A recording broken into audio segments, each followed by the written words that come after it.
State of the art, ان کی تنخواہیں بہتر رکھی، ان کو بہت اچھی ٹریننگ دی، ان کو بہت اچھے ہتھیار دیے، ان کو بہت اچھے حالات دیے، ان کے ساتھ پولیس نے تعاون کیا، ان کے ساتھ رینجرز نے تعاون کیا، ان کے ساتھ فوج نے تعاون کیا۔ اس ادارے نے جو ہے وہ دہشت گردی کا خاتمہ کیا۔ ہم نے چائنا سے مدد لی، سی پیک لے کے آئے، اور اس کی سی پیک میں بجلی کے کارخانے لگے۔ جو کارخانے 6 سال میں لگنے تھے وہ 3 سال میں لگے۔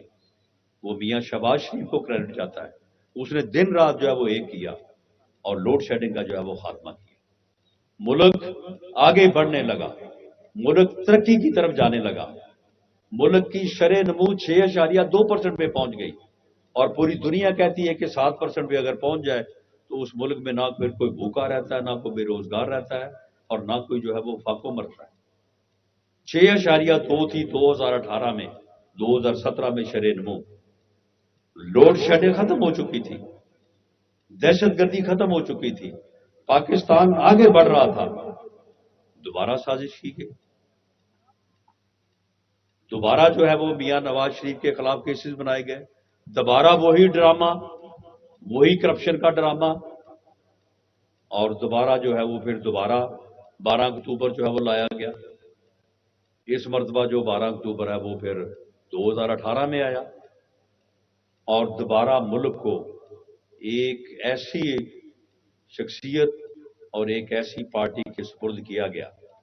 باقاعدہ الیکشن میں ریگنگ کی گئی، الیکشن میں مسلم لیگ نون کے کینڈیڈیٹس کو جو ہے وہ پریشان کیا گیا، ہراساں کی گیا، ان سے ٹکٹ واپس کروائے گئے، ان کے خلاف دھاندلی کی گئی۔ میرے خلاف یہاں آپ کے حلقے میں 10 سے 15 ہزار ووٹوں کی جو ہے وہ اس رات انہوں نے دھاندلی کی جس رات جو ہے وہ الیکشن اناؤنس ہوا۔ میرا مخالف کینڈیڈیٹ جو کہتا تھا میری گنتی 50,000 سے شروع ہونی ہے، لیکن جب کوئی 60,000 سے جیت رہا ہو تو پھر 50,000 کی گنتی کیسے ہرا سکتی ہے اس کو؟ یہ ساری چیزیں جو ہے وہ ہوئی، اور ایک ایسی جماعت کو مسلط کیا گیا جس نے اس ملک کو دوبارہ بحران سے دوچار کیا، دوبارہ بحران سے دوچار کیا۔ تو میں میرے بزرگوں، میرے بھائیوں، بات کو مختصر کرتے ہوئے، کیونکہ رانا جابر شیخ صاحب نے آپ کے لیے کھانے کا بھی انتظام کیا ہوا ہے، تو میں آپ سے یہ اپیل کرنی چاہوں گا، جو فیکٹس، جو باتیں میں نے کی ہیں کہ اٹل ہے، ان کو ویریفائی کریں آپ، جو 2013 کے حوالے سے کی ہے، 99 کے حوالے سے کی ہے، جو آج کی صورتحال میں کی ہے، آپ ان کو معلوم کر لیں۔ اگر کسی جگہ پہ بھی کوئی بات بھی غلط ہو تو آپ مجھ سے پوچھیں۔ تو پھر میں یہ آپ سے اپیل کروں گا کہ 99 میں اگر بحران تھا، اگر 2013 میں بحران تھا، جو کہ تھا، جو میں نے حقائق آ کے سامنے رکھے ہیں یہ درست ہے، ان کی تحقیق کریں، تو پھر یہ بحران کس نے دور کیے، کس جماعت نے دور کیے، کس لیڈرشپ نے دور کیے، کس ٹیم نے دور کیے، تو اس کا جواب پاکستان مسلم لیگ نون اور میاں نواز شریف۔ اس لیے آج اگر یہ تیسری دفعہ ملک کو بحران درپیش ہے تو آپ دوبارہ جس طرح سے آپ نے 2013 میں جب لوڈ شیڈنگ اور جو ہے وہ دہشت گردی کا بحران تھا، وہ بحران جو تھے وہ بہت طاقتور تھے، وہ بہت جو ہے وہ مشکل تھے۔ اب تو صرف جو بحران ہے یہ معمولی ہے، اب صرف مہنگائی کا بحران ہے، بے روزگاری کا بحران ہے۔ جب 5 سال ملک رکا رہا، جب ترقی کا پہیہ رکا رہا تو یہ خرابی آ گئی۔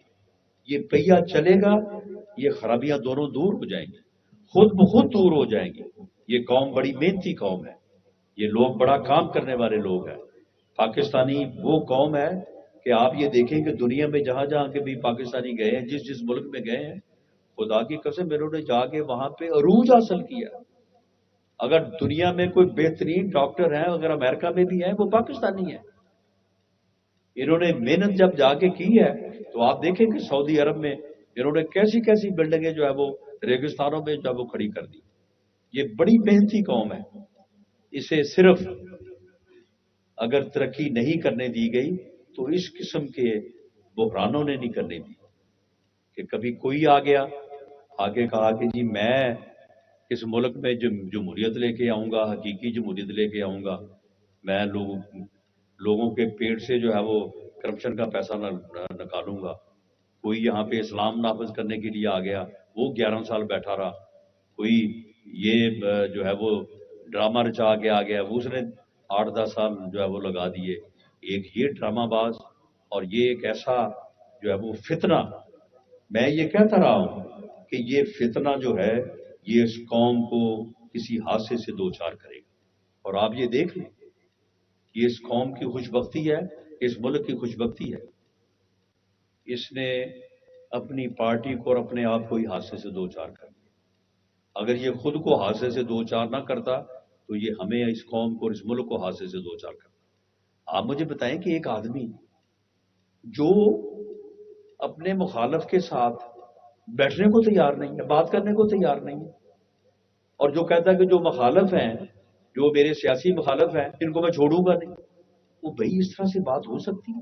آپ اپنے گاؤں میں الیکشن لڑتے ہیں، ووٹ ڈالتے ہیں، 1100 ووٹ ایک طرف ہو گیا، 850 ووٹ ایک طرف ہو گیا.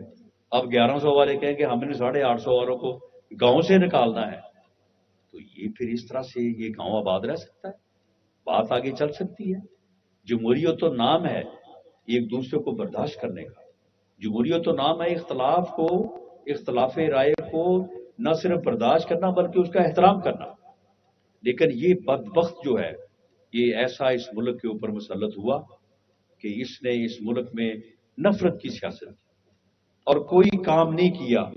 پورے 5 سالوں میں 4 سال جو یہ رہا، میں دعوے سے کہتا ہوں کہ اگر آپ کو 2 دن بعد پتہ چل جائے کہ نہیں جی یہ فیصلہ آباد میں جو فلاں ہاسپٹل ہے یہ تو جو رابوس نے بنایا تھا اور رانا صاحب رات ایسے کہہ کے چلے گئے کہ اس نے تو کچھ بھی نہیں کیا. آپ رانا جابر صاحب سے کہیں یہ میرے ساتھ آگے کنفرنٹ کریں. یہ موٹر وے اس نے بنائی ہے، جو ایکسپریس وے ہے وہ اس نے بنایا ہے اور میں یہاں پہ غلط کہہ گیا. کوئی کام، کوئی بڑا کام، کوئی منصوبہ آپ فیصلہ آباد میں مجھے بتا دیں کہ انہوں نے شروع کیا. ماں سوائے اس کے کہ وہ جو ہاسپٹل ہے ایف آئی سی، وہاں پہ میری تختی لگی ہوئی تھی، ایک میں نے وہاں پہ افتتاح کیا تھا، وہ تختی اتار کے انہوں نے اپنی لگا لی. یہ اس قسم کے کام جو ہے یہ ضرور کرتے رہے ہیں اور انہوں نے کوئی کام نہیں کیا. تو ملک جب اب دوبارہ بحران کا شکار ہے تو اس قوم کی بہتری، آپ کی بہتری، اس شہر کی بہتری، اس حلقے کی بہتری اسی میں ہے کہ آپ ہمارے اوپر اعتماد کریں. پاکستان مسلم لیگ نون اور میاں نواز شریف اور شیر کے نشان کے اوپر اعتماد کریں اور شیر کو جتائیں. میرا اور اجمل آصف صاحب کا آپ سے وعدہ ہے کہ انشاءاللہ تعالی حکومت بنی جو کہ بنے گی انشاءاللہ. تو یہ میں نے ابھی تو آپ کو یہ 2 چیزیں بتائی ہیں، 3، لیکن ان کی مالیت جو ہے وہ تقریباً بائی پاس اور جو سڑکیں 2 میں نے آپ کو بتائی ہیں، باقی کچھ کام جو اس کے علاوہ ہوئے ہیں وہ میں نے جن کا ذکر نہیں کیا. یہ کو تقریباً 450 کروڑ روپے کا جو ہے یہ خرچہ ہے. اگر آپ دیکھیں نا، آپ کے گاؤں کو اگر آنا ہے تو پہلے مین روڈ نے بننا ہے، اس کے بعد ہی پھر جو ہے وہ چھوٹی سڑک بنے گی. اگر لوگوں نے اب اپنے گاؤں کو جانا ہے تو پہلے یہ ابھی پر روڈ بنے گی نا، پہلے یہ بائی پاس بنے گا نا، پہلے جنگ روڈ بنے گی نا، اس کے بعد اندر کی سڑکیں بنیں گی. کہ اتنے پیسے اگر میں حلقے کے آپ کے کاموں کے اوپر، آپ کی سڑکوں گلیوں اور آپ کے اسکولوں کے اوپر خرچ کرواتا تو یقیناً آج کوئی آپ کا پاس مطالبہ ہی نہ ہوتا، کوئی آپ کے پاس یہ کہنے کو نہ ہوتا کہ جی فلاں سڑک بنا دیں، فلاں گلی بنا دیں. تو میں انشاءاللہ تعالی جب پاکستان مسلم لیگ نون کامیاب ہوگی اور حکومت بنے گی پنجاب میں بھی اور مرکز میں بھی، جو کہ یقیناً بنے گی، تو انشاءاللہ تعالی ایک ہی بجٹ ایک ہی سال بعد جب دوبارہ ہم آپ کے پاس یہاں پہ آئیں گے تو آپ کے پاس کوئی مطالبہ نہیں ہوگا کرنے کا جی فلاں چیز کر دیں یا فلاں تو اس لیے میری یہ آپ سے اپیل ہے.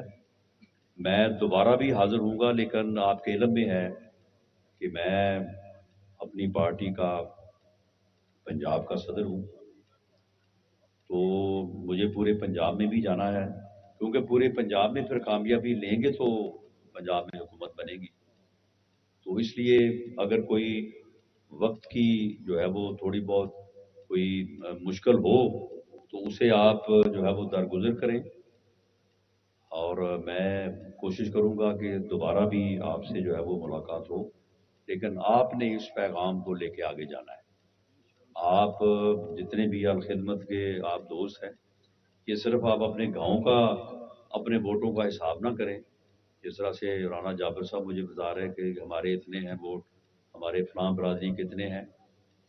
آپ پورے حلقے میں گھوم سکتے ہیں، پورے حلقے میں یہ میسج جو ہے وہ دے سکتے ہیں، پورے حلقے میں جو ہے پورے بلکہ شہر میں آپ جہاں جہاں بھی جائیں آپ کے عزیز ہوں وہاں پہ یہ بات آپ کر سکتے ہیں. آپ کو کرنی چاہیے. اب آپ کے پاس بات ہے. پچھلے الیکشن میں کچھ لوگوں کو تھوڑا غلط فہمی ہو جاتی تھی، اب تو اس کے 4 سال ہیں. بتائیں 4 سالوں میں کیا کیا ہو؟ یعنی اس سے بڑی منافقت کیا ہے کہ میں جس بات کے اوپر اپنے بھائی کو یا رانا جابر صاحب کو گالیاں دوں وہ خود بھی کروں. یہ ہمیں کہتا تھا کہ جی وہ کرپشن کر رہے ہیں، جی چوری کر رہے ہیں، جی ڈاکے پڑ رہے ہیں جی، اور خود وہ فرا گوگی رکھی ہوئی تھی. وہ فرا گوگی نے پوسٹنگ ٹرانسفر کی جتنی کرپشن کی ہے، 12 ارب روپے کی بینکنگ ٹرانزیکشن کے تھرو جو ہے اس کی دبئی میں جو ہے وہ ٹرانزیکشن جو ہے وہ ثابت ہے. اب اس کو بگا دیا ہے. وہ پنکی پیر جو اس نے گھر میں بٹھائی ہوئی، وہ 5-5 کراٹ کی جو اب ہیرے کی انگوٹھیاں، 5 کراٹ کی ہیرے کی انگوٹھی جو ہے اٹ مینس کہ 5 کروڑ روپیہ وہ فائلوں پہ سائن کرواتی رہی ہے. توشہ خانے کا آپ دیکھیں، یعنی خود اتنی گھٹیا کرپشن اس آدمی نے کی کہ آدمی سوچ کے پریشان ہو جاتا ہے، اور دوسروں کو جو ہے وہ گالیاں دے رہا تھا. تو اب تو آپ کے پاس ہمارے پاس یہ بات ہے کہ بھئی اس نے 4 سالوں میں جو کیا ہے، اگر 4 سالوں میں اس نے کوئی بہتری کی ہے، اس نے کوئی ترقی کی دی ہے، وہ اس ملک کو آگے لے کے گیا ہے، وہ اس ملک میں کوئی سی پیک لے کے آیا ہے، اس نے اس ملک کی عزت میں اضافہ کیا ہے تو آپ بتا دیں. تو اس لیے اس پیغام کو آپ لے کے چلیں اور پاکستان مسلم لیگ کو اور میاں نواز شریف کو اور ہمیں جو ہے وہ آپ کامیاب کروائیں. انشاءاللہ تعالی آپ کی مشکلات میں بھی کمی آئے گی اور اس حلقہ کو بھی جو ہے وہ بھرپور طریقے سے ترقی دے گی. آپ تمام احباب کا بہت شکریہ، بہت مہربانی. پاکستان زندہ باد.